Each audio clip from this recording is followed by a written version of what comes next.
Good morning, everyone. This is Generic Fool's Test. I've decided to try something different. I personally am not a fan when I watch something and then I find out that, oh, this absolutely delicious and amazing thing that you find is like on the opposite end of America, so you can't ever have it. Ah! Which, that's always annoying when you're watching something. And it turns out that it's far away or something way too expensive.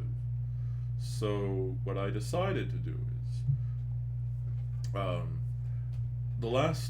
when I did the ghost, not the ghost pepper, sorry, Carolina Reaper chicken episode or stream, I reacted to a channel called Jolly, which is about two men, Josh and Ollie, and them reviewing various foods. I covered various American stuff, but a lot of the people who watch my stream, who've at least told me where they are from roughly, are from the United Kingdom. So I thought it'd be interesting for me to cover the United Kingdom and some of their food because, you can get some places which are,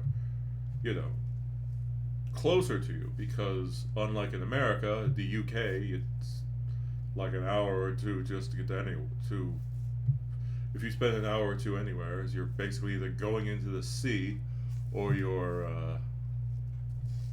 gone from one end of the country to the other. So, or at least according to what I've heard from people from the UK. I mean, I've been to London once, and I've been to Edinburgh, but that was all in a singular trip. So, without further ado, I guess I'll get started.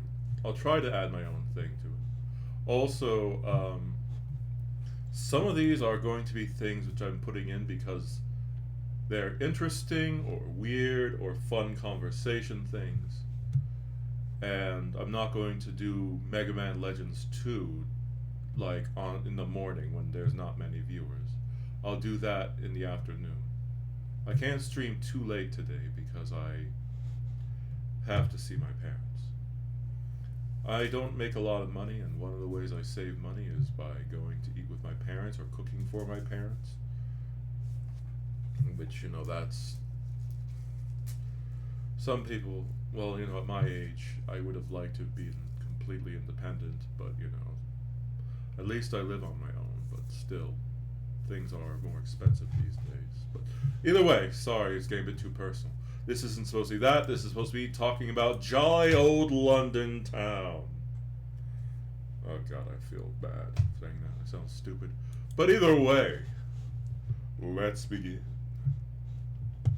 Alright, so first up, we're going to be covering ice cream. There is, just to show you, from Anya Hindmarch, who I have no idea who that is, has decided to make a number of different ice creams. Now, I won't let you look too closely, but we'll get started here. Today we are going to try Britain's weirdest ice cream flavours. Every year, this shop, Anya Hindmarch, sells crazy ice creams. I mean, they've got baked bean flavour. Baked beans are basically a religion. Now, in UK, you like baked beans a lot more than, well, Americans love baked beans too, but our baked beans are different. However, I think on both sides, making a baked bean ice cream is a bit... yeah. I'm going to be making repeated stops throughout the video because, under fair use, as long as I add commentary or other things, that would prevent me from getting a copyright strike. And also, if I'm not commenting at all, that means I'm just stealing their content. And really what I'm doing is just to show stuff to my followers that, if they can't get certain things. Kitchen here in the UK. In Bean We Trust. We put them on everything. All hail. Yes, Toast, so. breakfast, now ice cream as well. His Royal Highnessness. Oh, God. No, I don't know about that. Soy sauce, man. That's No. baked beans. No. How do you get away with this And then- IP-wise? You know, like... She does it in collaboration. It is in collaboration. It's not like a unparodied... So how does Branston pickle ice cream sound to you? Kikkoman is a brand that we also have in the United States. I don't know if it originated from the UK or originated from the United States. Heinz did come from the US, if I remember correctly. But I'm not sure. Laura or something. Some of these brands come in. Really? That's amazing. Wow. I think I can confidently say I've never bought this much ice cream in my life before. No, this is going to Yeah. last us a while. Thank you very much. Thank you very much. Cheers. Thank you Just so like, much. I mean, oh my God. I got a cooler box full of weirdly flavoured ice creams. We've got the two most popular flavors here. They didn't have big pots of, so I think we're going to have to eat these in the cab. Oh, excellent. We are en route to the studio. Give it a go, give it a go. All right. Mold and salt first. So this is sea salt, right? This is... I put this on my steak. Sea salt ice cream can actually be pretty good, but it depends. You know? This is a fancy salt. Yeah, This exactly. is a legendary British salt Wait, why flavoured is it- ice cream. Doesn't look like it's salt flavoured, No. but It looks like it's chocolate. Let's give it a go. taste.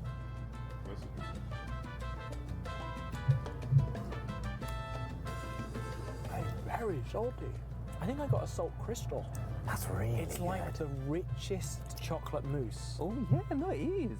It's quite moussey. You know when you get dark chocolate with like sea salt flakes in it? Yeah, Yeah. That's what that is. but it's really cold. That It should is. be. It's ice cream. It is ice cream. Well, I mean, Next yeah. up, Jaffa cakes. And do you want to explain what a Jaffa cake is? Controversial snack. in the UK. Controversial. Many families have been Yeah. destroyed by this disagreement. Is it a cake? Is it a biscuit? This is the raging debate. Yes, Psychopaths say it's a cake. It has cake in the name, I think we but have you some know, you similar have to urinal in cakes, America. but you wouldn't eat those, would you? Wow. The association. is- Right. One thing, if you don't know about Jolly, is Ollie always says something or describes something completely off-putting, like to, describe something that should be good, like the urinal cake thing you just said then, or like, oh my God, it looks like vomit, or oh my God, it's like, oh my God, Ollie, people are trying to eat this. Essentially, it's a chocolate orange combination in a little biscuit. That's where we're going. It's with lovely. No. So, Straight in. Oh my gosh. Oh wow. Oh my gosh. No, I thought this was just going to taste like chocolate and orange. No. No. There is Jaffa and indeed cake in there. There's like Jaffa cake chunks in Yeah. there. Holy moly. Hey, Josh, you guys don't know Josh, but Josh is a new employee of ours. Not this Josh. Confusing. Josh no. behind the camera. Yeah. We call him Little Josh. Not because Okay, who's we? Who's I don't call him that. pretty sure you came up with that nickname. That is not true. It's so good. Man. Jaffa cake. Uh-huh. Jaffa cake. Yeah. He It's was whole box. He It's was whole box. It's like rich people ice cream. Like that is as good as, if not better than most of your average like, ice Oh, cream flavors. 100%. As Josh said, it tastes like rich person ice cream. It does. It was in a very fancy part of London, you know, so I always get nervous going in. And because whenever you go into a shop Yeah. like that, the prices, they're not prominently displayed. The prices, sometimes they're not displayed at all. I know, because it's... And if you ask, people are like, Yeah, oh. this guy. Oh. He doesn't have limitless money. Yeah. yeah, I'm a lover of food, and I think that good food is worth the price. But even me, it's like when they don't list prices, I feel very anxious. I'm a lover of food, but I am a low-budget person. That, and there are just certain trends I completely am turned off of, like edible gold. They jack up the price by like $20 if they put like a single leaf on it. When you can spend like, I think it's like 5 cents per leaf of edible gold leaf rather. So really, you're paying like hideous amounts of money for something that didn't cost a terrible amount to make or decorate. I hate edible gold. It does nothing other than appearance. No, Yeah. What Yeah. a peasant. Yeah. Yeah. Why don't you just go back to digging dirt? Wow. In fairness, though, they were very nice in there. They were. They were very nice. None of the snottiness that you were nervous about. Yeah, I must say I am nervous about what we've got coming up because these were the two most popular flavors. And they also sounded the best. Yeah, I mean, Yeah. and I can see why this is popular. Yeah. But there's plenty of things in there. Like, I'd be very surprised if they were popular. Yeah, actually, now that I think about it, what I wanted to do the stream for was to cover food that people might want to get. So if you go to that place, which is Anya Hindmark, which is expensive, the kinds of ice cream you should probably get are the Jaffa cakes, which I apologize if I'm butchering it, and maybe like Tropicana. There's other flavors which might be more challenge or for content, like the Heinz baked beans ice cream or soy sauce ice cream. What the hell? The sea salt also might be good, but as I said, it's salty. And it looks like they have a second soy sauce one right there. Tropicana, which actually I don't know. It's in America. Tropicana is in America too. I have a penguin. Branston pickle sounds, as I said, like well, I've seen stuff, and a lot of the ice creams they were not necessarily a fan of. The coffee one, the Kenko coffee, was one that they did enjoy, but I don't like coffee. So I think I'll go skip this because, I don't have a ton of time. And it's better to, well, I also realize that the first two options I have are expensive, and not even I could probably, well, I'm on financial aid, so I could not afford it.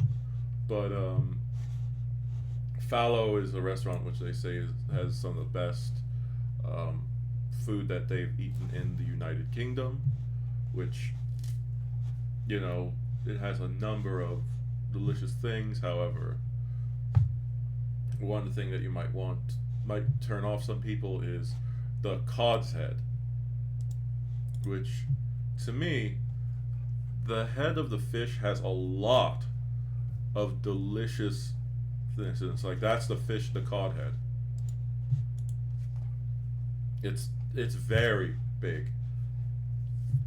I fully endorse, as I said, head to tail eating. Mainly because some of the parts which are often cut out and thrown away is stuff that is actually really tasty. And a lot of people go hungry, and the fact that as a part of the world which isn't as financially poor as some of the not as good off countries, sorry for my language is gooder, sorry about that, I believe we should try to eat everything, especially if it's cheaper and it's good. But as I said, this isn't an inexpensive restaurant. So if I show it, I feel like I'm going like, oh look, peasants, this is the best food in London apparently. So I'm going to, I guess, show. Okay, this is a place called Pelici's. It's El Pelici or something like that. It apparently has one of the best full English breakfasts. It's in, where is it? Okay, well, they'll be closed from 29 July to 26 August. You see, for Americans, we would put the July 29th.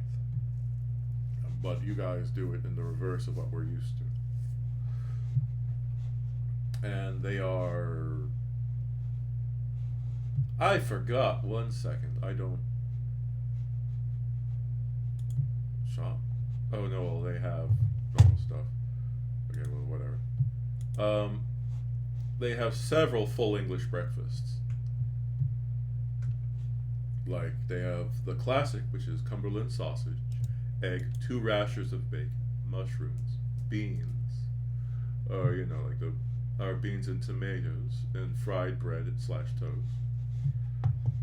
Have the lot, meat, which is Cumberland sausage, egg, 2 rashers of bacon, hash browns, black pudding, beans, tomatoes, and mushrooms, fried bread toast, the classic veggie, which you know is basically just, I'm guessing the vegetarian option. The classic veggie sausage, egg, bubble and squeak, which I'm guessing it's bubble and squeak with a veggie sausage. I don't know, I'm an American. But the mushrooms and, you know, just the normal stuff. Then they have the lot veggie, which is the vegetarian version of the have the lot. Then they have, oh, they actually make American style pancakes too. Ice cream? Well, I guess there's spirit of things. But this is, well, I'm not no, I don't know about, you know,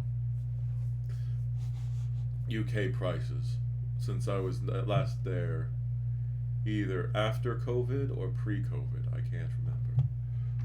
And also, you know, for me, I'm seeing this as American dollars, not euros or pounds. So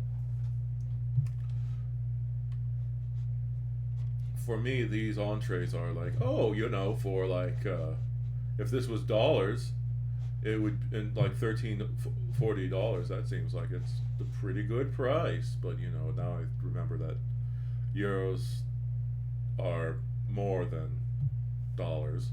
It's just like, On the other hand, American prices for food are a lot cheaper than they are in Europe.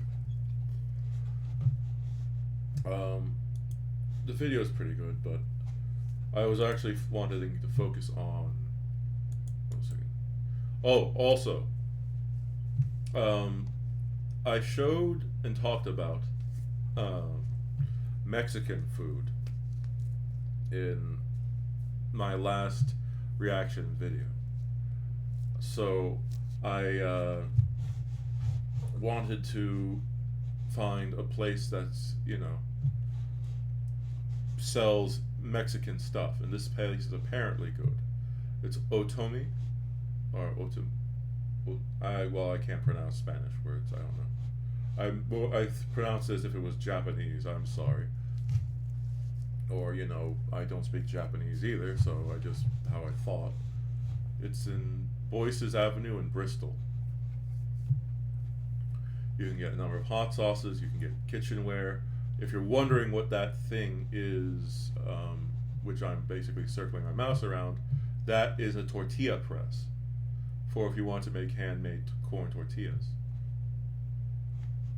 They have tequila, they have specialty items, and they have, you know, food. Like you can get salsas, chilies, beans, corn products, and a number of stuff, as well as recipes for making things. If you wanted to try and make Mexican food at home and you would like to try cooking, that's a good thing you can do. I hope I'm not boring people with this, by the way. I'm trying to cover stuff. I didn't find this out from Jolly. I found it out from a different, like, British family who was reacting to stuff. But then there's this, which is an American sort of Super Bowl / barbecue place. I'm sorry for not reacting to much stuff. I just realized that I don't have a ton of time, and I realize I have a lot of videos here. So showing things, and then also I realized the first few videos were expensive places. Now, I've looked at the menu at this restaurant. They don't serve everything that they'll show here. Like the 7-layer dip I did not see on it. But you know, I might as well show it. Hi, I'm Josh. I'm Ollie, and it's that time of year. It's not a salad bowl. It's not a cereal bowl. It's not... what other bowls are there? It's the Super Bowl.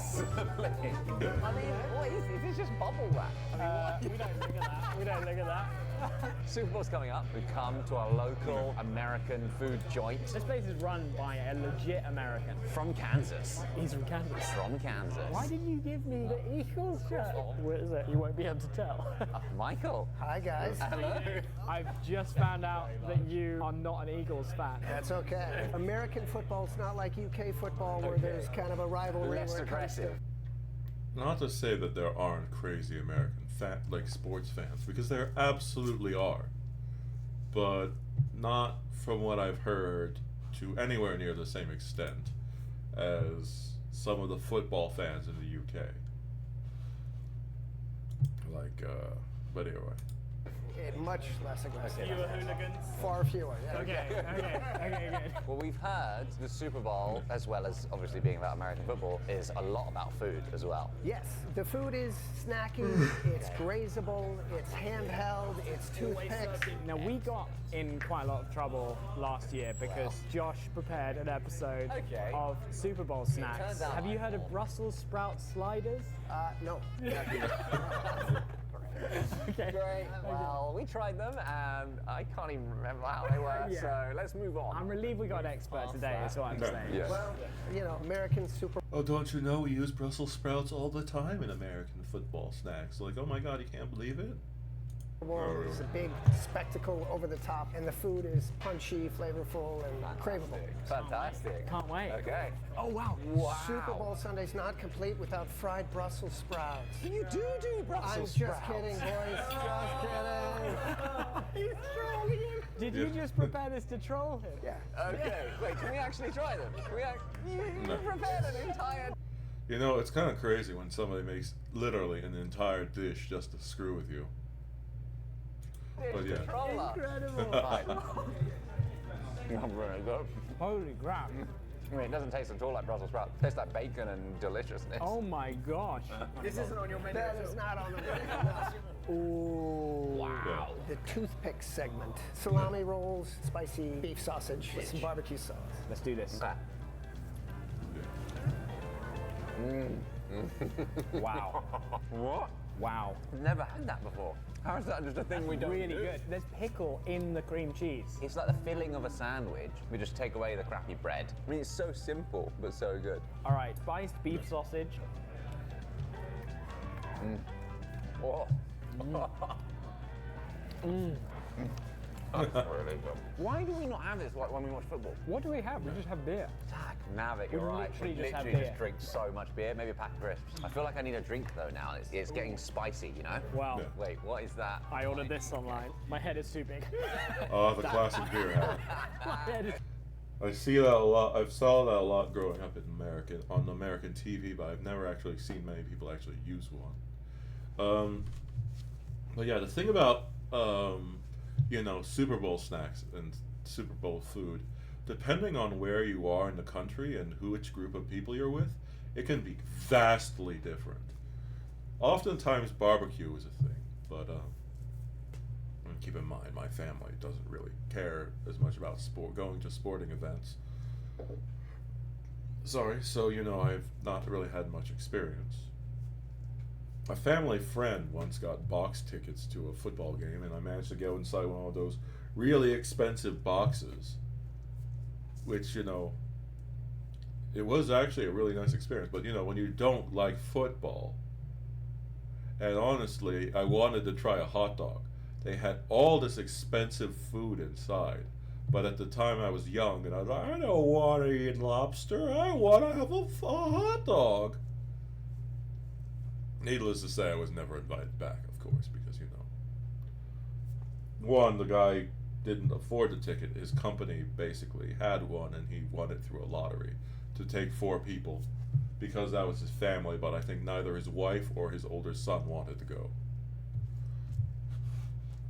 Still, it's an experience I somewhat remember, even if I don't remember the game itself. It's too big.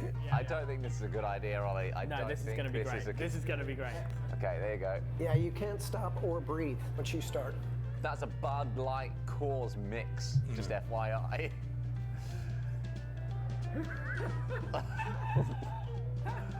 What's that facial expression? How do you stop?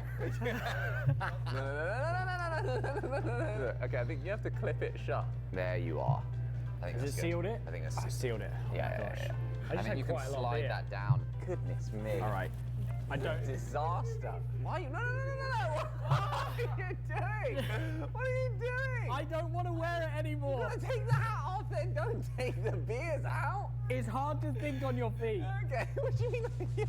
You're sitting You're down. sitting, Oh. So this is the famous 7-layer dip, Yeah. and here's the queso. So this one you go straight down and in because there's 7 layers of goodness. Yeah. 7 layers dip. So you've got refried beans, sour cream, guacamole, cheese, salsa, tomato, spring onions, some avocado on top for fun.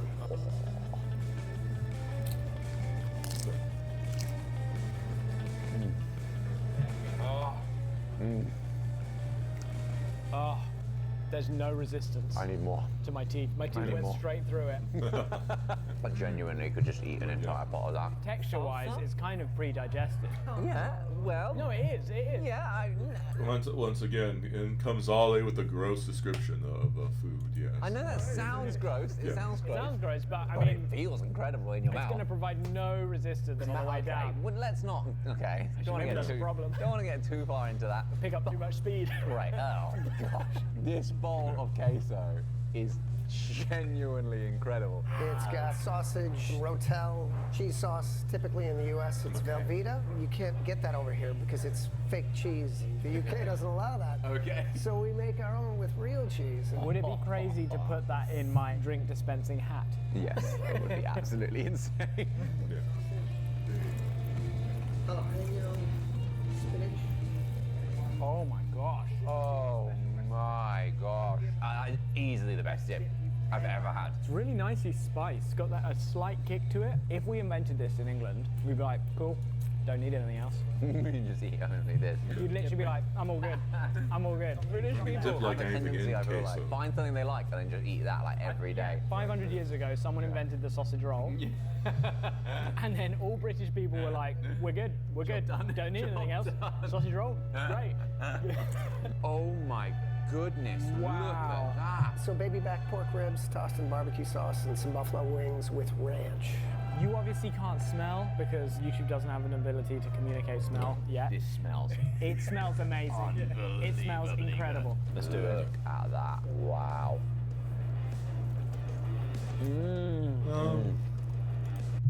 Honestly, to me, the ribs don't look that impressive. As somebody who eats barbecue occasionally, that's. I mean, they don't look awful, but they don't look amazing. But you know, it's hard to tell. Some things don't look great, you know, in pictures, but when you eat them, they're like, wow, that's amazing. But for me, How do they watch the game? Seriously. How do you focus I on need to focus anything? on ingesting this stuff. Oh, but that's the thing about American football. There's loads of stoppage time.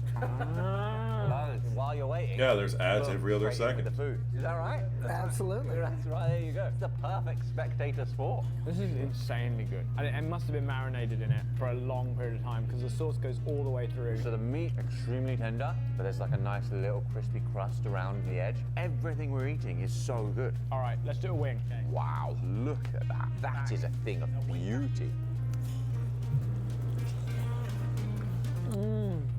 Oh, he didn't do the meat umbrella method.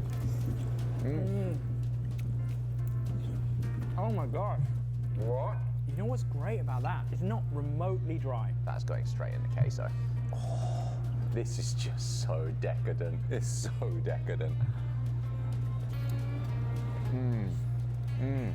I don't know if we've ever been so quiet. Like, I genuinely don't think I have the words to really articulate how good this is. We were joking earlier that if you had food like this in the UK, there would be no hooliganism. But I genuinely actually think that might be true. You go to a pub and there's tension. But imagine if you were serving this. Imagine if Beyonce came out at half-time and just did her stuff, right?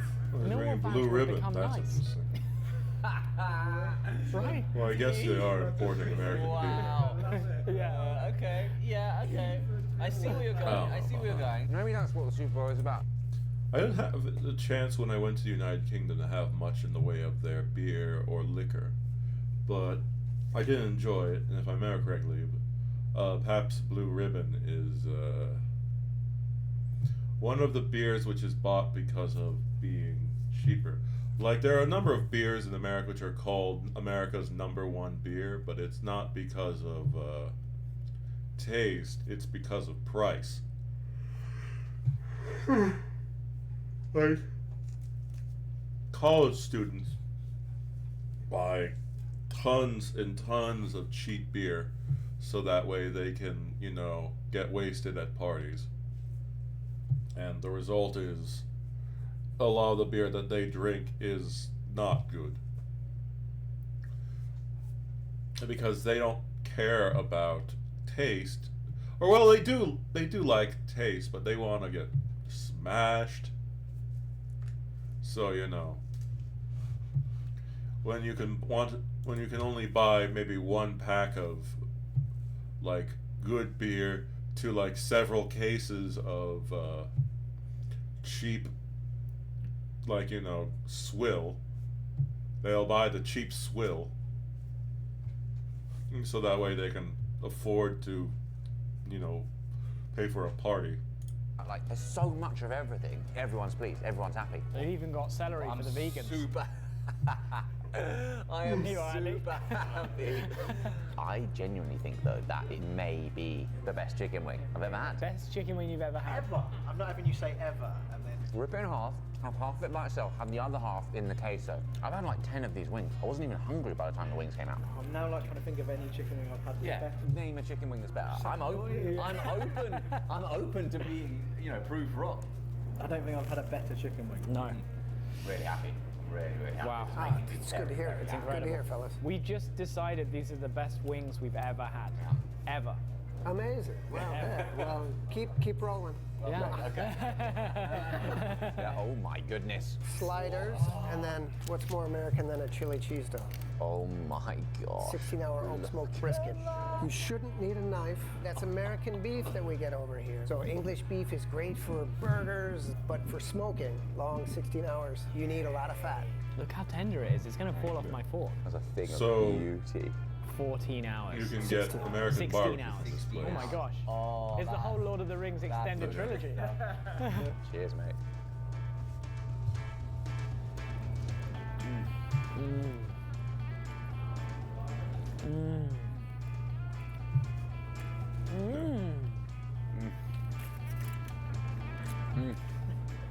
It's smoky. It's tender. So tender. There's a lot of fat in there. That's why it's so juicy. That is sublime. Oh. That is sublime. You're totally right though, the fat makes it. There's a lot of flavour in the meat, but you get to the fat and it's just like explosion of flavour. It's ridiculous. Unctuous goodness. Yeah, Just delicious, yeah. It's so good. You could even dunk that in the queso. Dunk that in the queso. Dunk it, dunk it. Oh my gosh. You went in. Say it. All right, you ready? Okay.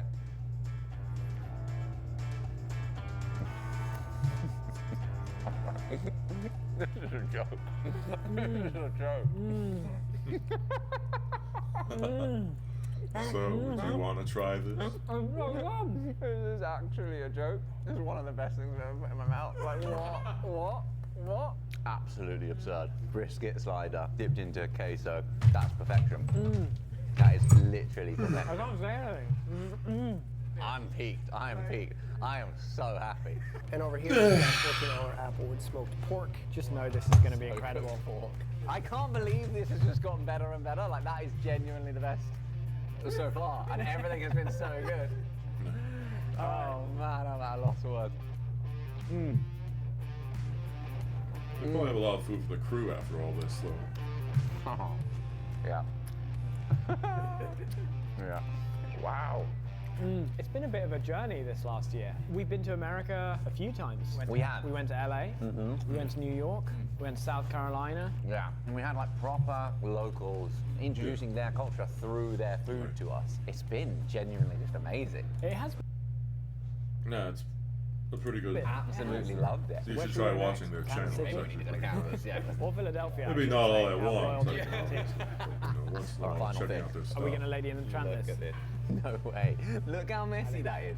It's not possible. All he always tries to do some kind of Lady in a Tramp thing, and he's married. Wow. That Has a kid. looks loaded. Okay. By the way, Josh's name is Josh Carrot. But the chili is like a strong flavor. I mean, for us to be at this stage of the Wow. meal, still loving this, Still enjoying food. like, yeah, exactly. Yeah. I mean, I'm lost for words. Can I get you guys a real beverage? What about a fireback? Whatever you'd recommend. I don't know what the difference between a fireback and a pickleback is, but Fireback is pickled jalapeno, and a pickleback is just pickle juice. Fire. Where we make the pickled juice ourselves. A nice little digestif, yeah? Cheers. wow, cheers to the Super Bowl, Yeah. Kansas City. I never actually had a pickleback.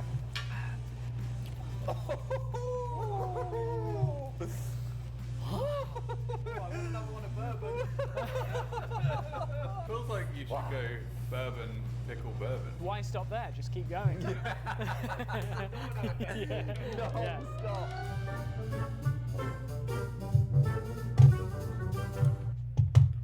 All right.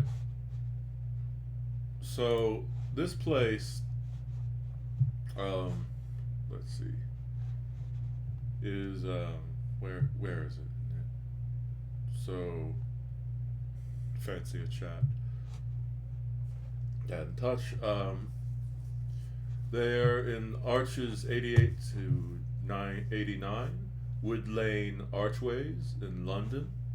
So if you want to check it out,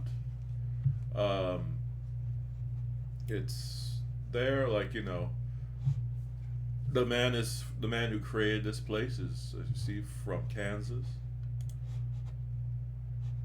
Here are some prices, because you know I don't want to just recommend a place and then not show you things. So they have the meat sampler, which is their most expensive. Well, not okay. Never mind. The Chowtown's the most expensive. I was not looking. So their second most expensive, like, starter, which is the meat sampler, which includes 100 grams of brisket, 100 grams of pork, spicy sausage, tangy slaw, and barbecue sauces. Pork-free option available, which is probably for Muslim or, you know, my Jewish friend, or Jewish or kosher or halal people. They've got nachos with a vegan option or vegetarian option. And then they have the Chowtown, which is 42 pound or euros. No pound. Is it pounds or? I'm an American. Forgive me. I'm ignorant. It's 150 grams of brisket, 150 grams of pork, 2 spicy sausages, smoked wings, tangy slaw, plus a choice of 2 extras, fries, tots, or onion rings. A pork-free option is available. Then they've got burgers and dogs, which, you know, they have a Moving Mountains plant-based burger, which is, I guess, vegan. A classic dog, a chili dog. Well, I don't think I need to read, like, a burger description to you. And then, you know, they have the barbecue sandwiches, they have sides, and then they have add-ons. Oh. And then I guess you can buy, like, regular, like, you know, barbecue, which is... I don't see them, actually. Like, guessing it's somewhere else. But either way, I haven't been here, obviously. But you know, if you want to try American barbecue by an American, well, I actually don't know how much there is, but this is a place that was recommended. So, oh, and then I was going to show this, but because it's a Michelin star Indian takeout, apparently, and it looks really good, but it's a Michelin star restaurant, so you know that's that is not exactly cheap, or for most people who are probably watching us. Okay. Uh-huh. Yeah. I don't exactly believe. Let's see, somebody. Oh my. Hello, sorry for bothering you. I want to offer you a promotion of your channel. Like viewers, followers, chat, bots, etc. The price is lower than any other competitor. Ah, yes, so they're offering me a deal. Well, I'm sorry, but no. I don't believe in that. Also, I don't think currently my content is really worth much. If I wanted to get more attention, I would try to actively advertise myself, and I'd be doing stuff like playing some of the most popular games, because then I'd get attention. Instead, I'm playing old games because, well, one, I enjoy them, but it's also to try to work up my experience, and once I feel like I'm doing well enough, I'm going to seriously apply myself. Well, I try. I'm not trying. It's not trying to say that I'm not applying myself now, but also I'm tired from work and all the other things, so people wouldn't want to really watch me if I was going like, oh, today we're covering this. Oh, I'm tired. I'm tired. Oh man, I have so little energy. You know, if I spoke like that, no one really wants to see me, so I'm trying to improve my skills at being a content creator. But, you know, by doing other things. And once I feel confident, I'm going to tell my friends, because the thing that shocks me is the amount of people who have, you know, followed me or subscribed to me, because I don't advertise myself at all. So the fact that anyone's coming is, like, makes me happy. Nobody who's followed me are people who've known me before. So, I mean, I have a few friends, and I have a few friends who have some connections. But, like, you know, the spotlight that you have put on you is very short. And if you can't catch the interest of people almost immediately, then for the large share of people, they're just going to ignore you. Which I don't want to lose that, or use my few trump cards and then just fizzle. I have to improve my skills. But either way, this video is interesting, but largely it's just like, wow, this is amazing. And I don't know if you're interested.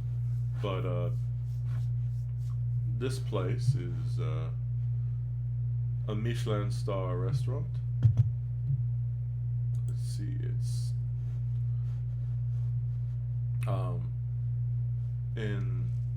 it's Gymkhana, or it's on 42 Albermach Street in London.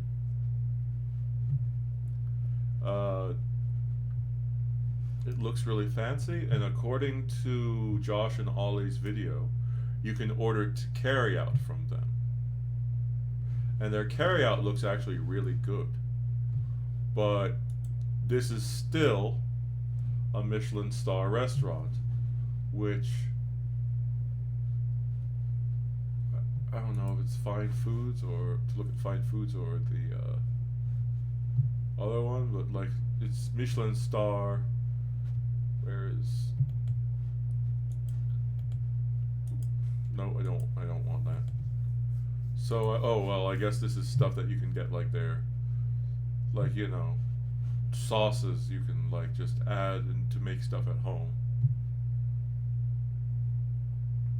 I guess 8 pounds or 1 second. You know, there's a very simple thing I can do.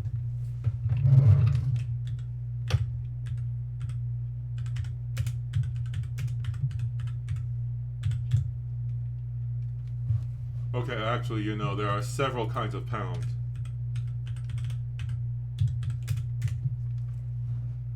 Okay, so it is the British pound. I misspelled British. I had... God, that's pathetic for me to misspell British. Because there are, you know, different pounds from different countries. But 8 pounds, I guess, depending on how big that is, doesn't seem like it's that crazy.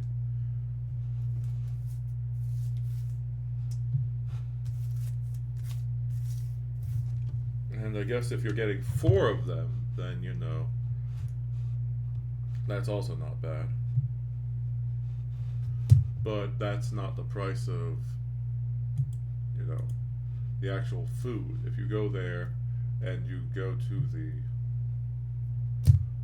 well, you know, it's an Indian restaurant. The difference is it's Michelin starred, so it's going to be, in theory, better. But, I don't know how many stars. I guess it just has 1. But the Michelin rating, 1 star means it's a great restaurant. 2 stars means that if you're in the area, you should go. 3 stars means that the place is good enough to make a trip to wherever you're to the place where it is, just for that restaurant alone. However, 3-star Michelin restaurants, generally speaking, are hideously expensive. And even then, like, I've spent a lot of money on meals occasionally, but that's something like I do once in a very long while, and I have to do that. I can only afford that because I don't buy those things that I want. Like, there are a ton of games I want, there are a ton of, like, you know, models and other things, but I've basically cut out all of my hobbies, or most of my hobbies, like D&D, Magic the Gathering, because, you know, I can't afford it. So now I just save up money to do nice things with my friends every once in a while, because I find that restores my fatigue and makes me feel better to enjoy a nice meal with friends than it does to go to play card games or D&D.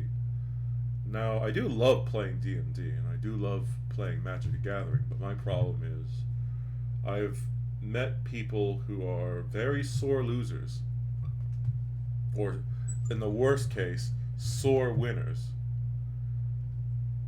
where, you know, they'll sort of lord over you how amazing their deck is,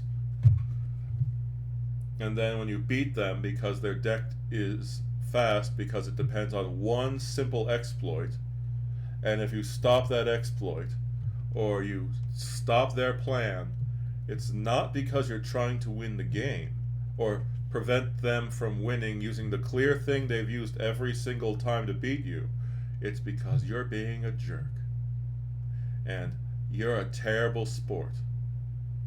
And it's just like, you know, the game isn't just about you winning every single time. I really like winning. I also don't normally like losing. However, for me, if I feel like there is a difference between a legitimate win and a cheap win, in Magic the Gathering, it and other, like, you know, trading card game type games or collectible card games type battle things, the deck you build will affect how well you play. And if you have the ability to spend like endless amounts of money on cards, then you're at an advantage. I'm lucky because I'm able to open. I was, for the most part, when I did buy cards, I'd open packs and I'd get really, really good cards. And I did not usually buy cards. And I'd be able to build, you know, pretty amazing decks. But the thing is, because I was only using cards I bought in packs, or I got from packs and not buying, you know, specific cards, there's only so much, even with my luck, I could do.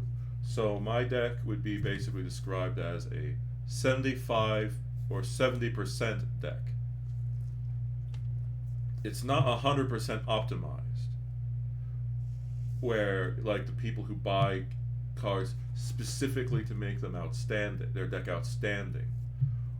But at the same time, it's way better than the average player.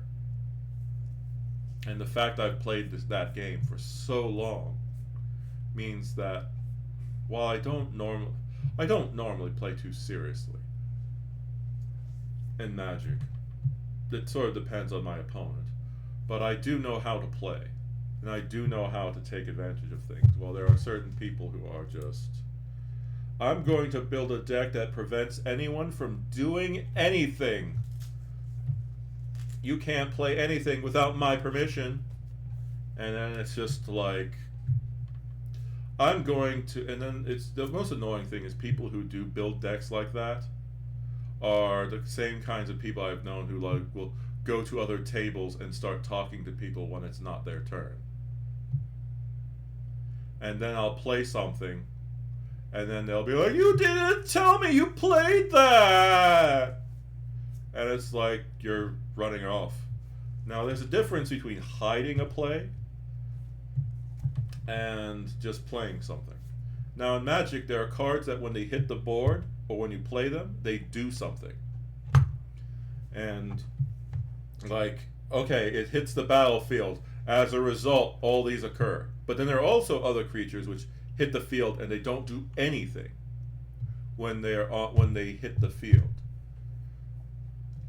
I'll try to keep the Magic discussion short because I wanted to talk about food today and not, you know, nerdy stuff. But basically, there's a priority of events. So, you know, like what I'm talking about is I would play a card which would hit the battlefield. I tap my mana. I wouldn't be hiding anything. I'm not like going like, oh, covering up my arms going, no, oh, you can't see what I'm doing. I'd clearly tap all of my mana and I'd put the card down. And then I would basically do my turn and pass on. Because, you know, you need to pay attention. If my cards are doing something or doing something that interacts with the board, like it hits the battlefield, if it resolves, destroy the entire opponent's field or something like that, then I have to get my opponents to respond. Because, of course, an interaction is occurring and they need to be able to tell me what's going on. Or I need to tell them what's going on. So basically I'm like, this card here is hitting the field. What are you going to do? But, you know, as I said, if you just put it down and there's no other effect, then I'm not going to hide it. And if someone asks me what I'm doing, I will say it. But I'm just like, tap, tap, tap, tap.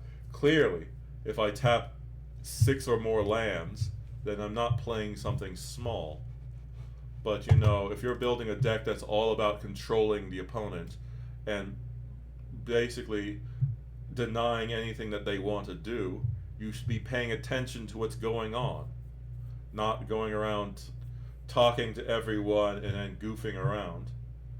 Because every time I've met someone who plays a control deck like that, with the exception of, I think, one person, they've all just gone around and been screwing around, not paying attention.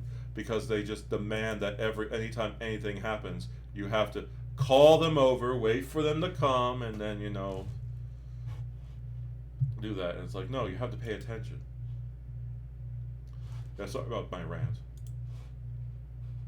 And then there's this place, which is a Detroit pizza place in, actually, where is it in? It's in London.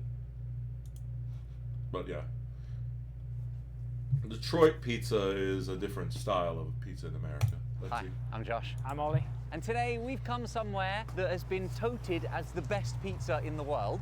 And it's a style of pizza that I've never even heard of. Detroit pizza. Best pizza in the Okay. world. Mr. Z would be fuming. He's rolling in his grave. Yeah.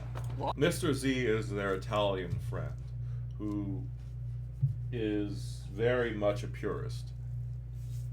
So he shows them a lot of crazy stuff. He's also a really good chef, and he took them on a tour of Italy. And then they tried a number of cheeses, a number of really good restaurants, and all that other stuff. But yeah. What? Okay, he's still alive. Hello. Hi. Is it Ryan? Ryan. Josh? Josh. Thank you very much Ollie. for having us. Ollie. Nice to meet you. Thanks for being here. So we've heard some people claim Detroit pizza is the best type of pizza in the world. We do bribe a few people. Okay. What are we dealing with here? Because I'd never even heard of Detroit pizza Oh, before. actually, everyone thinks it's new, but it was invented in the 30s, early 40s, with kind of Sicilian and Southern Italian immigrants migrating after the Second World War to Detroit to work into the Ford factories. Sort of And like so they started focaccia. cooking their pizzas Yeah. in the utility pans from the factories. Pre-greased. Yeah, pretty good. Yeah, Okay. Would you like some transmission? So you're gonna start off with the red stripe. So that's like the Detroit version of a margarita, right? It's just cheese and tomato. The difference is that all the basil, the garlic, the olive oil, tomatoes is all inside the sauce, and we put the sauce on the top. Traditionally, it's done in 2 stripes, and that's to give respect to the racing stripes, where Ford beat Ferrari in Le Mans with a GT40. Okay. So that's why you get the 2 stripes. Wow. Oh my gosh. It's big. This is a big boy. That is. I don't think I've ever really had true Detroit style pizza. In America, if you want the closest thing you can get to Detroit style pizza without going to Detroit, is, I guess, Little Caesars, which, you know, that's not exactly authentic. Yeah. I want to fight for the corner. Okay. That's the best part of the pizza. Thank you so much. Thank you. Fantastic. Get stuck in. Cheers, man. Detroit pizza, what the heck? Good. Man, I am tired and I have to go to work soon. Oh my gosh. Wow. That is incredible.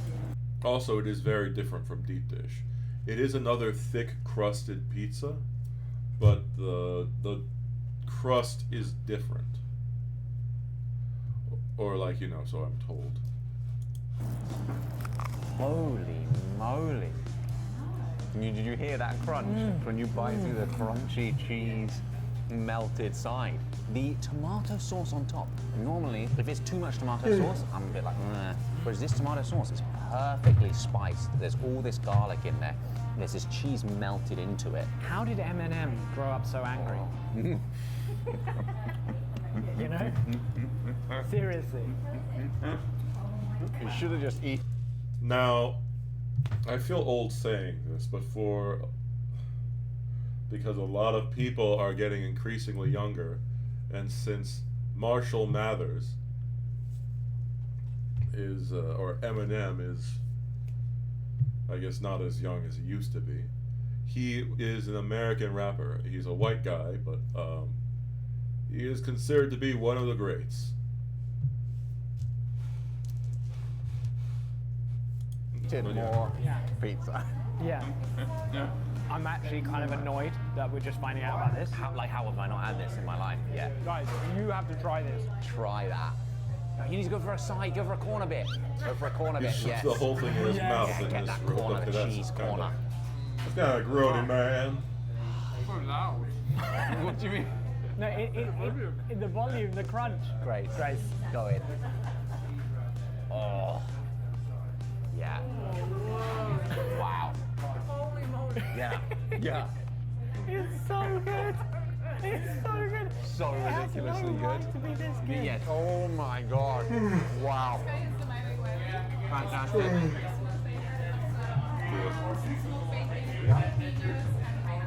Oh wow. Here we have the Detroit, and this is our best seller. Yeah, I see some bacon. Bacon is not a not bacon. No, not bacon. Pineapple. Pineapple is not a traditional topping on it. I mean, I like pineapple on pizza, but I don't know how it'd be on this. Okay. Oh my gosh. Round 2 and 3. Moly. Round 2 and 3 are out. Yeah. I don't think I was really prepared for how big each one was going to be. No wowie. Look, there's a whole piece of bacon. Oh my gosh. I want to get some bacon. Yeah, the whole piece of bacon ended up on my slice. So I can see there was a livid look in your eyes. Do you want me to donate that Yep. to you? Boom. Thank you very much. Cheers. Let's do it. Does look good though.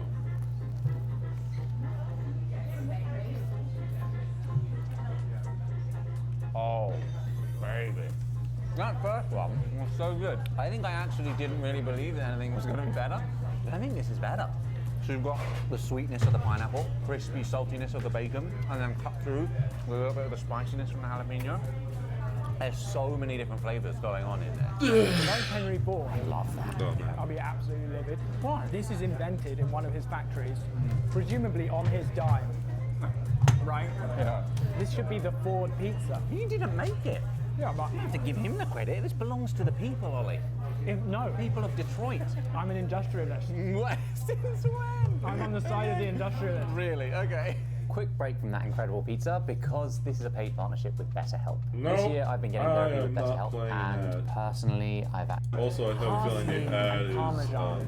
no longer in Oh effect. my gosh. Detroit. Okay.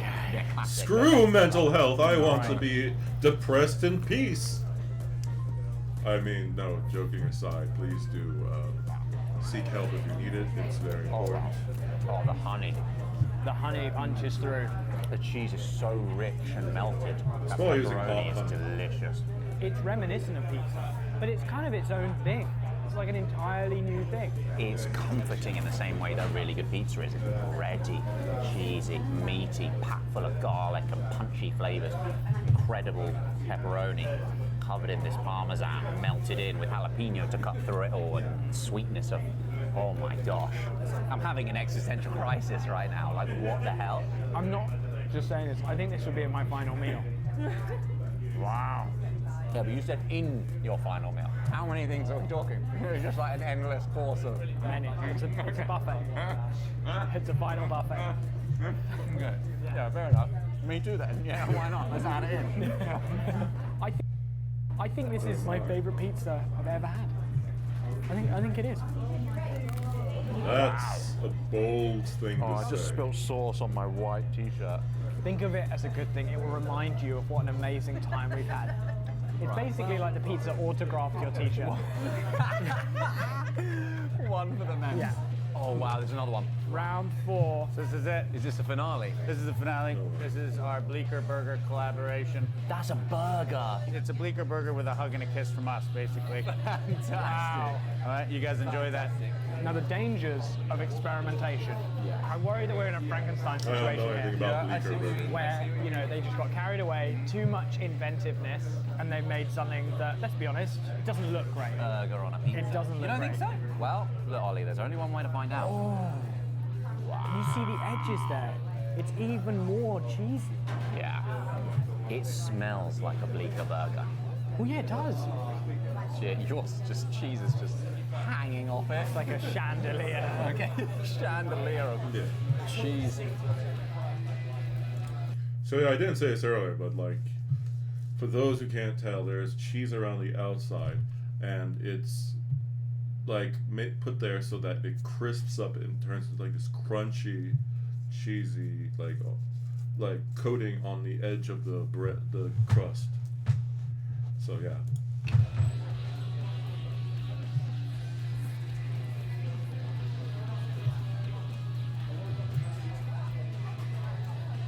Wow.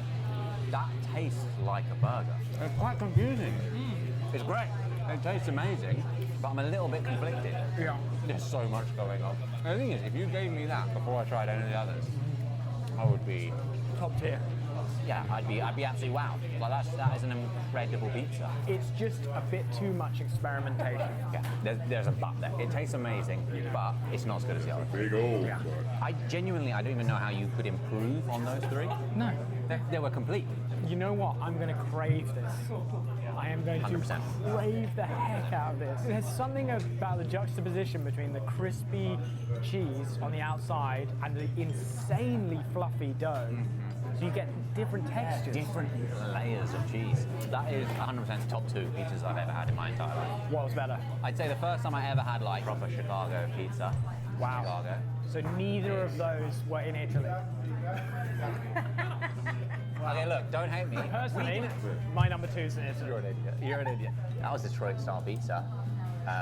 This has been a life-changing experience. If you are in London, you 100% have to come here. I hope it has conveyed through the camera how just unique this is. Yeah, I now really want to go to Detroit. So do I. Try the original. Let's do it. Maybe we need to make it happen. Link up with Eminem. That's quite ambitious. Well, they've met Kevin Bacon, and then they've met a number of actual American celebrities, like Johnny Trejo. They've also met him, which, now that I think about it, Johnny Trejo might have a restaurant in London. Johnny Trejo's a guy who plays villains, but he's a really, really a nice guy. Hours later. Detroit style pizza. All the way to my house. Yeah. Delivered it to your house. Could not be bothered to come all the way east. That's right. It's hot. Oh, it's crispy. Fluffy in the middle. It's good. It's good, right? Not a pizza. Okay. But actually quite good. Maybe better than a pizza. Wow, okay.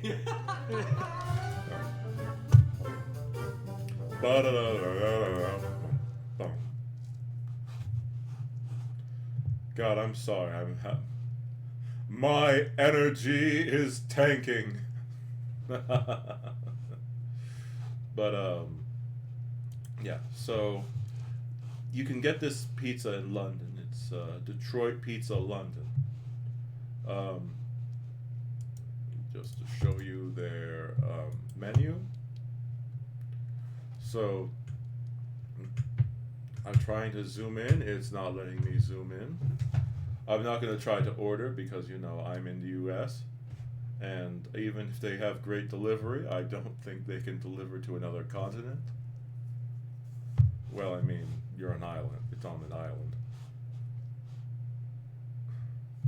Oh boy! More! So, best viewers on Cut LYAEKCG. No, I won't say anymore because, you know, I shouldn't be advertising it. Bots. Oh my god, I've had so many people coming in on my chat today. It's crazy. But they're all bots. Yeah. So, you know, they have, like, olives, they have the Sicilian blend, and they have buffalo chicken wings. By the slice, which is something that's common in America, I don't know if it's common in Britain, but they have, like, the red stripe, which is, you know, the one that you saw inside the video. And then they have the classic pepperoni, which is, you know, well, just with pepperoni. Like, oh my god. So crazy. There's the classic pepperoni, which, as I just described, is pepperoni cheese blend and Parmesan. There's the Maui Wowie. I feel like I want to die after saying it like that, but okay. Ham, bacon, pineapple, basil, and jalapeno. And with sesame. Yeah, I guess that's the one that's pictured here. Well, no, it's not. Oh, it's not the one pictured here, but it's the one in the previous in the video I just showed you. There's Detroit, which is the pepperoni, jalapeno, honey, parsley, and Parmesan, which is the other one that they showed. The Cadillac, which is pepperoni, smoked bacon, banana peppers, honey, marinara, red, or top, which I guess just like this with the stripes, parsley and parmesan. Then there's the supreme, which is pepperoni, beef, bacon, onions, olives, and peppers with parmesan. Bacon double cheeseburger. I'm guessing they're no longer doing the Beechers collab, so they probably decided that because their cheeseburger pizza was popular enough that they should make their own equivalent of it, which is their bacon double cheeseburger, which is minced beef, bacon, onions, pickles, sesame, and American cheese with burger sauce. They have the veggie pizzas, which, I'll hold it here for a bit so that you can look if you want. But I'm assuming that most people who watch this are probably not vegan or vegetarian. Not that there's anything wrong. Vegan food can be tasty. It's just that most people don't properly season their food, or they try to cook vegan food as like, hey, this ingredient that tastes good, we're going to force it to be something that it clearly is not. Yeah, that's not going to make it not taste good by forcing something to be something it isn't. But yeah.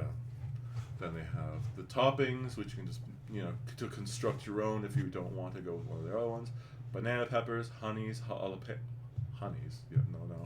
sorry about that. Honey, jalapenos, mushrooms, onions, parmesan, pineapple, potato, and tomato, and that's the 1 pound toppings. There's bacon and olives, which are the 2 pound toppings. Artichokes, ham, minced beef, fresh mozzarella, and pepperoni are the 3 pound top. Jesus, 3 pounds per topping? Well, I guess it's a big pizza, so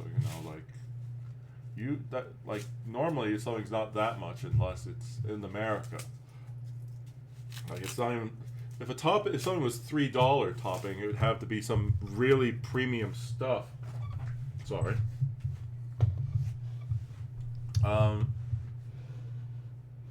Then there's the large salads, the large Greek, which is, just feta, tomato, cucumber, mixed olives, peppers, and red onion with house dressing. The large caprese, which, tomato, mozzarella, basil, and balsamic olive oil. They have baked cheesecake. They have signature cocktails. They got stuff like a bar, and, that's that. So,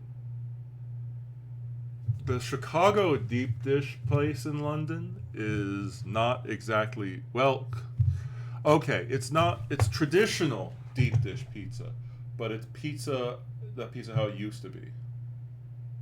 And actually, 1 second, I'll be right back.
really sorry about that. I realized that I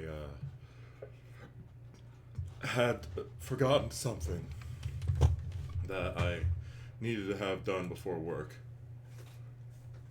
And the last few times I've done a morning stream, I've either gone until I was supposed to have already left, or I've been late to work. So, you know, it doesn't take much time, but it's faster to do it now than it would be to do it like immediately before I have to leave. So sorry about that. But as I was saying, this restaurant, the deep dish in this restaurant looks different than the normal one because they're not using what modern American deep dish recipes. They're using the original deep dish recipe, which modern deep dish recipes, if I remember correctly, make a more biscuit-like dough, or American biscuits, like not, okay, well, American biscuits, for those who haven't watched my previous stream, which I talked about American biscuits, are more like a buttery, salty thing that looks sort of like a scone, but it's made so it has multiple layers. It is basically a dough made with butter and folding it. It's sort of like a croissant, except it's not crispy. It's more flaky,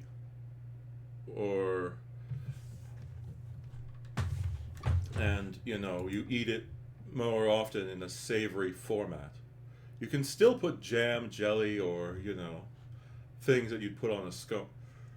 I hate saying this, but basically it looks like a scone. Well, no, it does look sort of like a scone, but it doesn't taste anything like it. But this is more like a bread dough. So the result is, anyways, I'll just play the video. Hi, I'm Josh. I'm Ollie.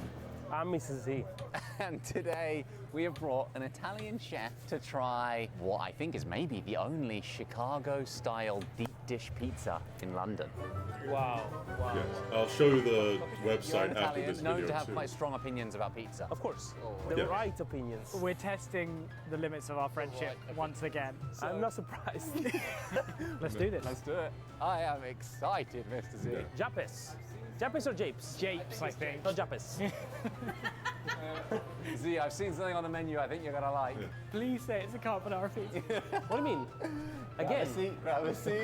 Oh, it's already here. Wow. Guys, this is quick. Wow.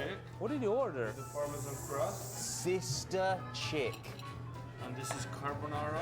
Carbonara pizza. Yes. That's a carbonara pizza. I love it. He's put it in front of you. Chicago deep dish Chicago style. Chicago. Okay. How does this look? Wow. This is really pizza? This is a joke, right? What is this? This is not pizza. Come on, guys. It's like a bread bowl. It's a leg roll. We should What is clarify this?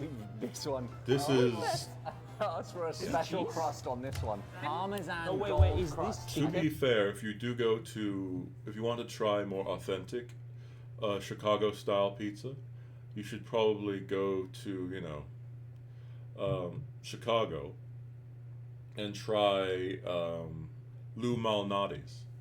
But since I'm covering, you know, the places in England or London, I'm covering this one, even though it's not exactly this. You wouldn't be able to get this type of pizza or as easily get it in America, because, as I mentioned, it's an older style which has sort of fallen out of fashion to a degree.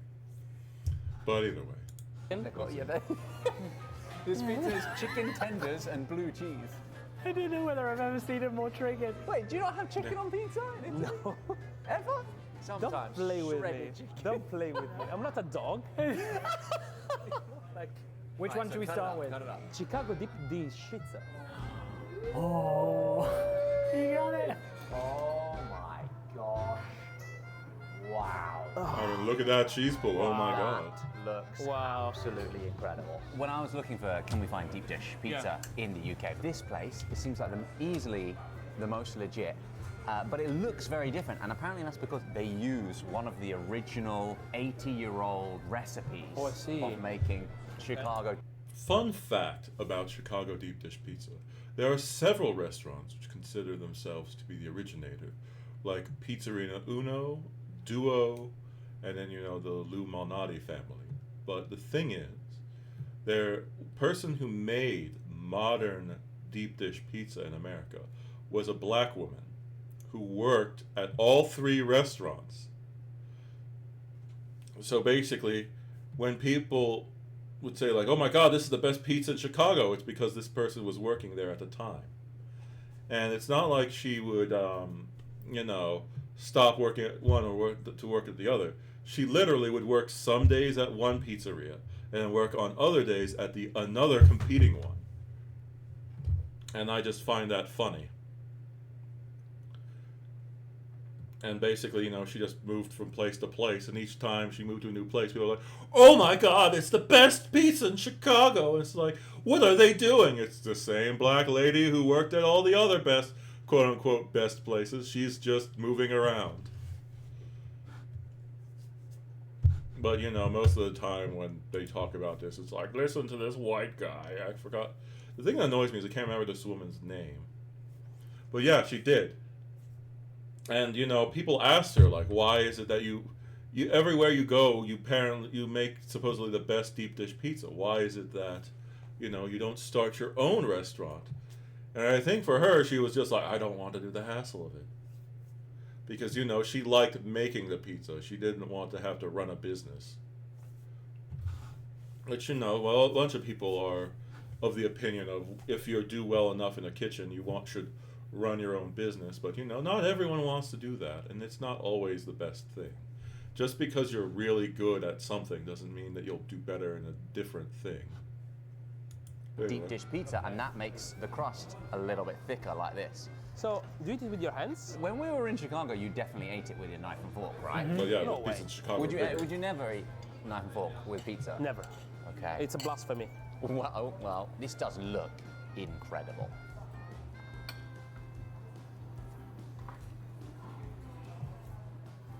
When I first saw that napkin, I was worried that he would spit it out or something. It's very bready, but the taste is not bad. Parmesan, yeah. The tomato sauce is incredible.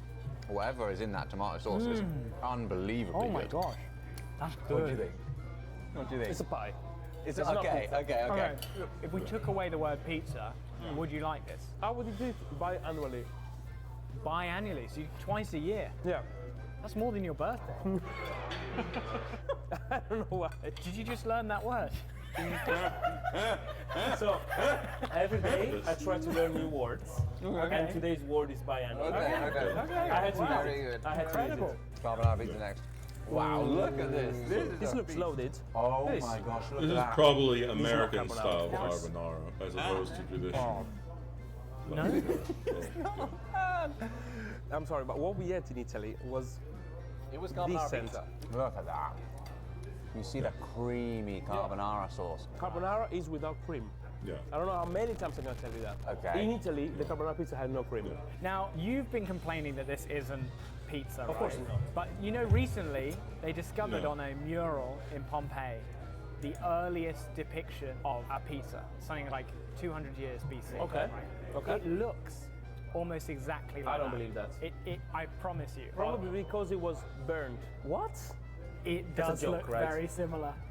Boom. It does not. It does very look, similar. It does looks not look very similar. similar. Don't tell me it had pineapple on it. You never know. I think maybe I can see some pineapple on here. That's it. All right, next up, we're going to move on to the Parmigiano Reggiano. It's from the region in Italy that you're from. promise you. Exactly. That is a Parmesan golden crust. It also looks way more like original Pompeii pizza than any of the phony. I'm fake sure you're stuff winning you points fed with the us. Italians, Ollie. With blue cheese. Blue cheese I can accept on pizza. Okay. Oh, look at the fat from the cheese. Wow. Oh, what is that? Is it spinach? Don't tell me there's more cream. What is in there? It's cheese. You keep trying to eat this with your hands. I have to. Oh, you're folding. I've never seen anyone fold a deep dish With pizza before. Deep dish pizza in Even though America, possible. you can't exactly fold it. I have Picking up tried. that you love it so much you want to cry. Nope. Let me try the You're crust. not happy. Mate, this is great. I'm absolutely loving this. I am absolutely I loving gotta this. say, so, for first, It's good to try Sure. something new, of Yeah. course. Yeah, You know? absolutely. Well, not that new. They've been doing it in Italy for 2,000 years. Exactly this way. The Parmesan crust is interesting. Something I've never seen in my life before. It's good. You try it. I've tried it, yeah. Very good. You know that Chicago in Italian means I poop there. No, it doesn't. I promise you. Are you serious? I'm serious. Oh, wow. It literally means I should. Wait, I got something else. What do you guys order? Okay, I like pineapple on pizza occasionally, but you know that's too much pineapple.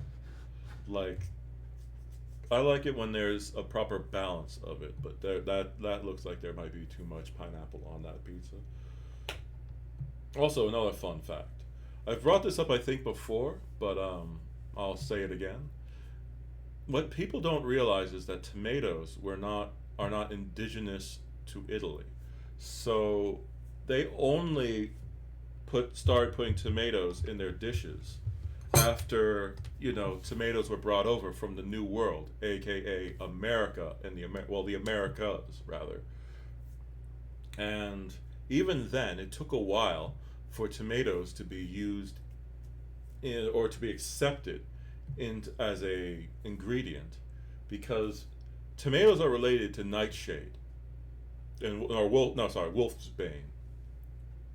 So a bunch of the people believed that they were being poisoned by eating tomatoes.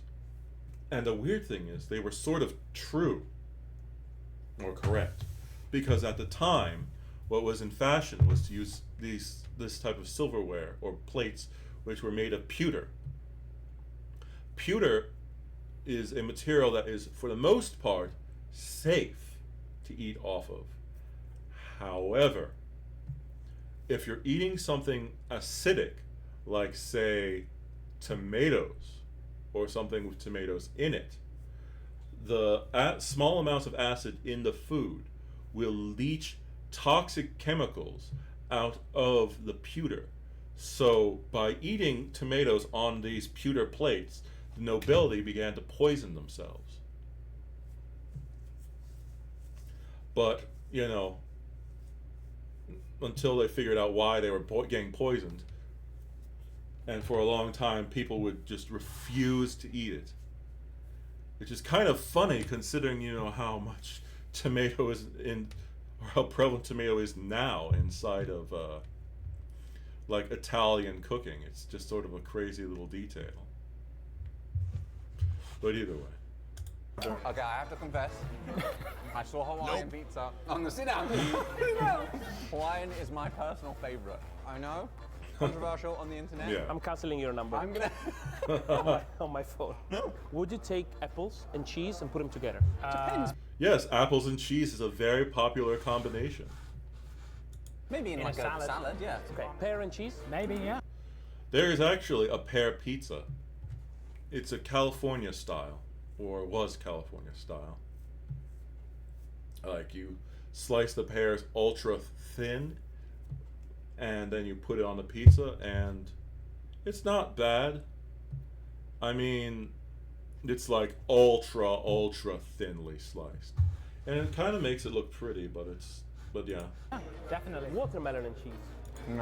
Watermelon and cheese actually does work on a salad. There's a salad I like in the summer which has shrimp and watermelon chunks and a little bit of cheese on it with some lettuce. Or I can't remember what vegetables are in it, what actual leafy greens are in it. But watermelon and cheese does actually work, as long as you put it with the right cheese and then the right amounts.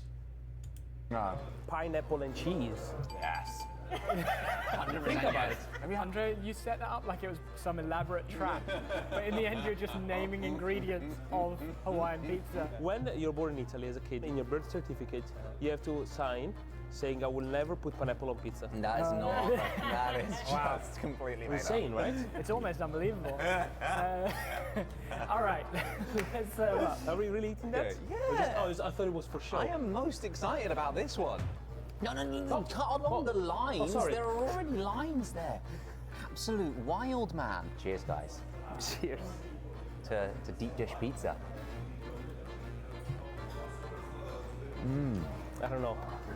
I'm struck. He literally can't put it in his mouth. Oh, the pineapple is beautiful. He can't do it. It's beautiful. I haven't. You didn't yet. even know it yet. What's there to not know? I don't think I've ever seen you more A discombobulated. moral dilemma of the highest magnitude for an Italian. One second. Do you want me to eat the Have pineapple? a bite. No, not by itself, with the rest of it. All right. Oh, yeah, go on. We've got it on camera. Pineapple on pizza. What's not to love? It's sweet. A little bit. Let's not talk about the pineapple. This though, Yeah. it's more interesting. It's very doughy, very weird. Yeah. Reminds me of the old days. What, Pompeii or? Yeah, you remember when Domino's was invented? So there was this guy, Charlie Domino's, Okay. and he said, I want to create a dough that reminds me of love. This is just a completely made up story, isn't it? You had to think about it for a second there, but yeah. No, Domino's is really the hungry American for a thing. second. Yeah. Oh my God, no! I just talk about the pineapple. Oh, you're not a fan of the pineapple. No, I tried it. Okay. This is actually biannually great. Okay, so the Chicago style, It works. classic. You know what? I actually think that may be my favorite as well. This did feel more true to the deep dish Chicago style that we had. I would love though if they double the size, and I would love to try double sized. That's how it is in Chicago, and like one slice. Would you is say like, double the it's like a size? Okay, well, first off, a caveat.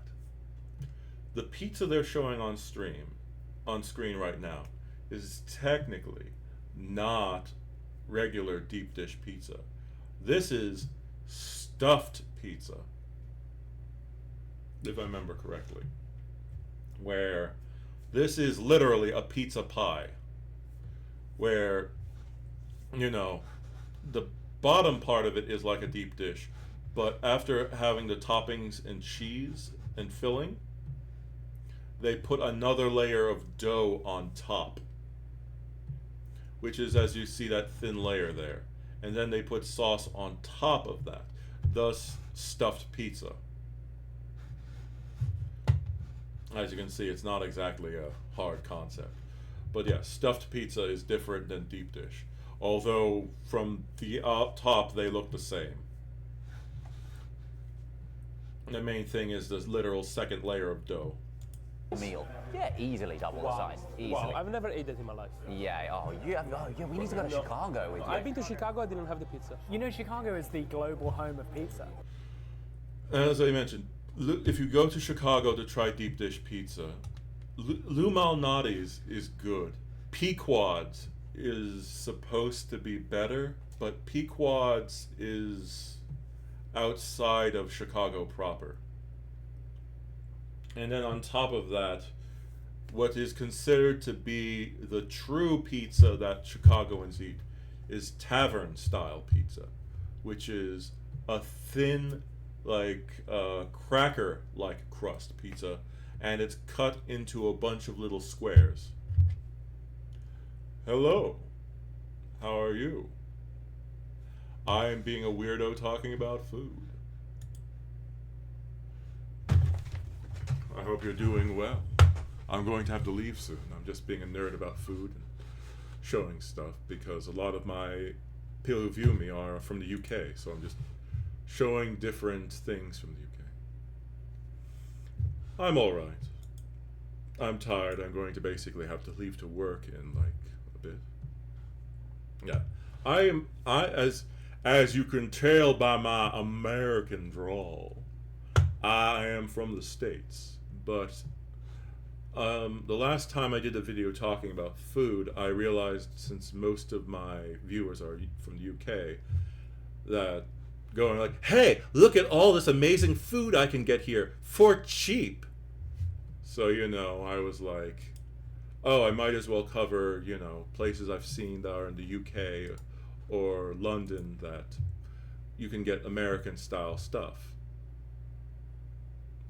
Ah, well, Germany has really good food too. And I have to say, be honest, like, of course, you also have really good beer and bread. Bread in America is not great. But yeah. Like, there are some good things that we do in America, but unfortunately, a lot of the things that are exported to other countries are basically like McDonald's or, you know, our fast food, which, you know, America has some good food, but the problem is, like everywhere else in the world, it's getting more expensive to live and be able to get an affordable wage. So while it's still easier to get food, a lot of people are no longer going to, well, not, they still go to, you know, restaurants or other things, but there's a lot of stuff which people don't know about because they just go to fast food places because it's fast and convenient. Like I was talking about, like, you know, Chicago style pizza. In this I'm watching videos from a channel called Jolly.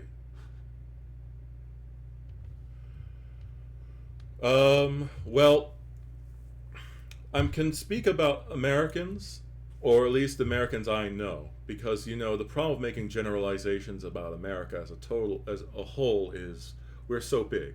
Also, unlike some Americans, I'm not going to make generalizations about Europe, because the only Europeans I know are my mother's side of the family, and even then, it's like I can't speak their language.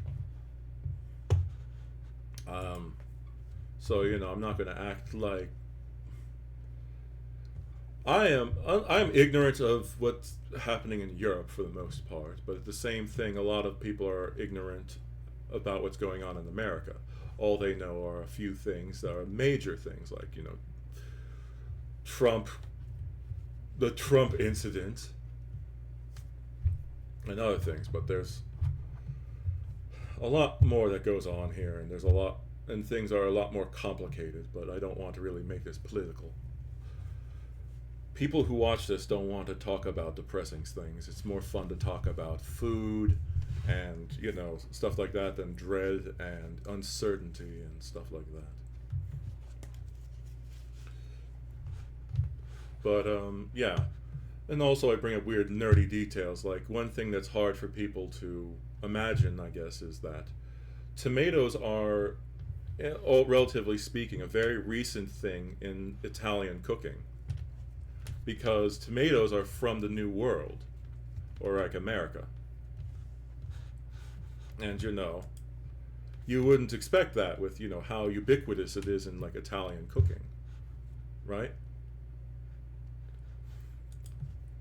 Yeah, it's just like, you know, a lot of people talk about, like, oh, how Americans are ignorant and other things like that, which, you know, most Americans don't need to know about what's going on in Europe because most Americans aren't going to go to Europe.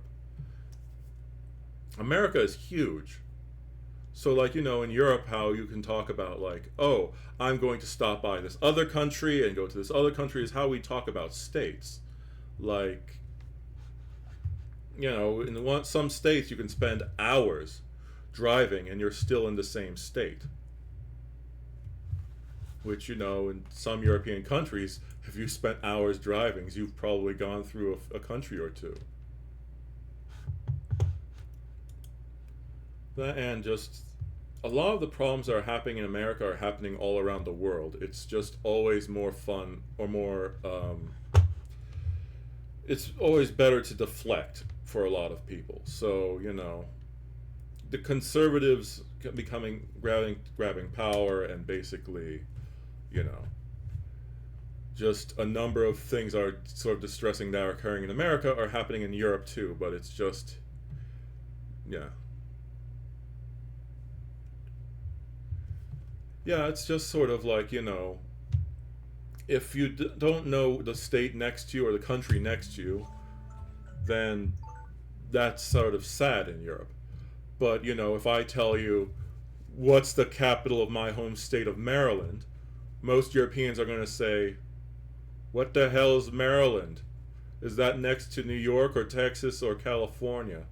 And then there's some Europeans I've known who are like, oh, hey, you know, I'm going to go on like a 1-week trip. I'm going to go to New York, then I'm going to go to California, then I'm going to go to Vegas. And, you know, it's like, oh my God, how are you going to do that? They're on opposite, like, California and New York on opposite ends of the country. Literally. New York's in the northeast and California's in the southwest.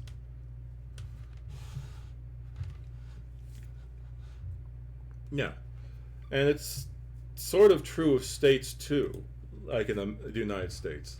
A lot of the states are very different from each other. They are basically like mini countries.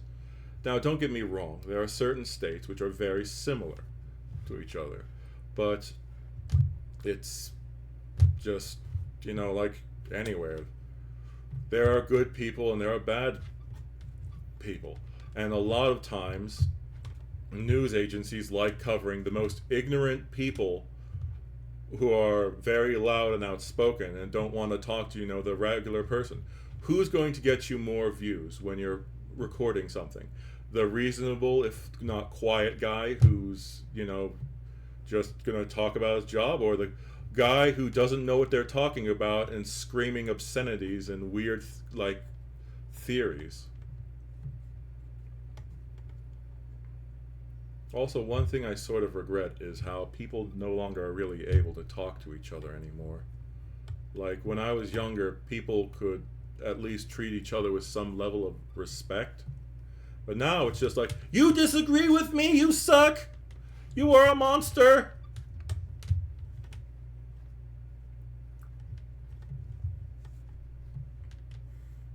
Or, you know, just like, I agree. Like, some people consider me, like, I guess, I don't know, would say I'm a crazy conservative, but I am very left-leaning. I just don't fully agree with a lot of things the left do. Like, in my opinion, we need to focus on improving education and quality of life to make sure that people are less ignorant. The less you know about something, the more you have to be told by other people, which is another problem going on today. These days, people are less informed about what's going on because the world is getting increasingly depressing, and and while I can understand that, you know, you don't want to know what's going on because life is hard without thinking about what's going on in the world. Like, making a living, finding a place where you can live, paying debt, paying all that other stuff is really hard. And you don't want to have to think about, you know, as I mentioned, the rise of well, being conservative isn't necessarily bad, but I'm talking about the crazy authoritarian ones. Like, you know, the people who go back and look during, well, yes. Generally speaking, European education is not, I mean, well, it is better, or it doesn't have as much problems as American education systems. The problem is that in a lot of the states where they are primarily Republican, they tend to underfund education because, as I said, a more ignorant population is more easy to manipulate. So I don't want to talk about some of the really poor parts of the country, but from what I remember years ago learning, there are parts of the United States which receive UN support because they have third world country level of, like, you know, just how bad it is, because they have so little food, so little education, and so little opportunity for, like, progression in life and success. But, you know, they don't like talking about that. And even in those parts of the country, because they're so, you know, well, I don't know. All right, well, 1 second. I don't know if you followed me, but, or who owned is, but I'll just follow you. And, thanks. But yeah. Uh, thank you for following, I guess. Yeah, I'm sorry, my brain is not very active at the moment. Also, I apologize if I'm being boring or if I feel like I'm, lecturing you. I have Asperger's syndrome, so I don't know what the German equivalent of is, but I don't necessarily realize how I'm coming off, or if I'm saying something rude, or if I'm saying something nasty, or if I'm, wording things in a way. Okay, well, thanks. I don't normally cover food. I usually cover like old video games because, well, I'm still trying to improve my ability to be an entertainer. And, I have friends who have apparently got some pull. Allegedly. They tell me that they have a decent following. But, I don't want to get their help until I feel like I'm actually entertaining enough. Because if I advertise myself everywhere and then people are like, oh my god, this guy is so boring, or not interesting, or, I had a day off and I've had 2 days a few days off to recover. So 2 days of not working. So I've got more energy than I normally do, but oftentimes I have a lack of energy and other stuff, so that's, you don't want to watch somebody constantly yawning and going, oh my god. Well, as I mentioned, I'm a lot more energetic now than I normally am because I've had 2 days essentially to, get sleep and not do a lot of work. I don't work very much, mainly because for years I overexerted myself and got stuff like nerve damage in my arm and a spine fracture, and then, working at a pace I could not sustain for years. So I have to literally cut back. And I'm still sort of recovering. But, And thanks for saying I'm not boring. I appreciate that. Yeah, but it's not my boss forcing me to work like that. I'm better. The spine fracture was a hairline fracture, which, if you know what that means, it means that it's a fracture that looks like a line of hair. As the name implies, oh my god, who'd have thought? But it was hands down the most painful experience in my entire life. Oh my god, it was just horrible. I incorrectly landed a flip. I used to do martial arts, and I was so lucky because, one, the floor was padded, and then they brought out a 1 foot thicker, god, I don't remember European units. I'm sorry, I don't even remember, I don't know. But either way, they had a thick padded cushion which I landed on, and I still fractured my spine with that. And of course, because I was trying to be the tough guy, I stood up immediately and was like, I'm fine. But here's the thing. I literally had the wind knocked out of my lungs. Or the air knocked out of my lungs. Which I heard was an expression, but I didn't know was true. Basically, it felt like my lungs collapsed. Or they didn't collapse, obviously, because I needed to go to the hospital. But I felt like I needed to reinflate my lungs with air. And I was... just trying to do that, and I'm like, oh my god, are you okay? It's just like, and then I'm just like, I don't know, I'm fine, I'm just gonna go home, and I drove back home. I'm such an idiot. And then what the dumbest part is, well, the thing is, I stopped doing martial arts for a while because, my back was bothering me. But the dumbest part is I hadn't checked it out. And I had a different x-ray, which I didn't know was for that. I thought I was getting my back checked out. I asked them about the x-ray, and they're like, oh, no, you're fine. And I'm like, oh, okay. So I helped my friend move a treadmill down 2 flights of stairs and up 2 flights of stairs. to the new place that he was moving, or rather his mother was moving. And God, it was just so dumb. A year after the incident, I was like, oh, you know, it's funny, Mom. I had my back checked out, and they said I was fine, but my back is still bothering me. And then, you know, my mother was like, we never had your back checked out. And then I was like, take me to the hospital now. And I went and I was like, oh, you have a hairline fracture. And it's just like this, looked on the x-ray, and it's just this little tiny thing on there. You could just like barely see it, but hands down, as I said, the most painful thing I've ever experienced.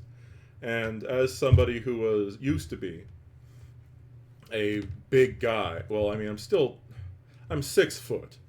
I have broad shoulders, so I look bigger than I am. But, yeah, I also used to be in good shape too, so people would go, oh my God, look at that guy. He looks like he's tough. So, you know, people would just attack me when I was a kid because they wanted to get credit. Or like, you know, street cred, like beat up the toughest looking guy.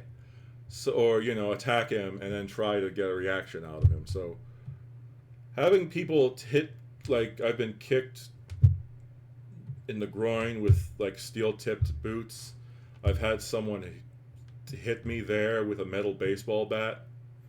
You know, oh, clearly both of those things really hurt, but nowhere near the level of pain from, you know, having my spine fractured. And with the nerve damage thing, that was, well, yeah. Well, first of all, it was in high school. So it's not, depending on where you are in America, like, it also depends on what you're doing. There's a lot of people who go like, oh my God, I've been jumped, or, you know, I've been attacked by people, and I don't know why, and it's just like those people were being an ass or doing something. Like, if you go into a really poor, bad neighborhood and you start flaunting your money or flaunting stuff to them, then you're probably going to get robbed or mugged. And that's true anywhere you go. If you go into a quote-unquote bad neighborhood, and then, you know, you start doing things like harassing people or, you know, just offending people, then you're going to get a reaction out of them. Now, there are crazy people who do exist to where you could be the nicest person possible and they will still, you know, attack you. Like, my father got attacked, like, a long time ago, back when I was just a child. Though he didn't report it because the people who attacked him were these young men, and he figured that they were just frustrated at what was going on in their lives. So, you know, my dad, the guy who will sympathize with people who attacked him, which, you know, that's sort of crazy. That's unheard of pretty much these days. But, yeah. I guess a good example is, like, I don't know if it still is, but in my home state of Maryland, Baltimore was, I don't know if it still is, the murder capital of America. Which, you know, sounds like no one would live in Baltimore except for, you know, what you probably see when people talk about that crazy country America. But Baltimore is a diverse city. Depending on where you go in Baltimore, there are ultra-rich houses, which are part of very safe neighborhoods. There are, you know, places where people work, and there's just a lot of, you know, regular places. Or there's the literal murder capital of the country part, which I have a story regarding that, but I don't have time to go into the whole thing. So I'll just talk a bit about the nerve damage thing.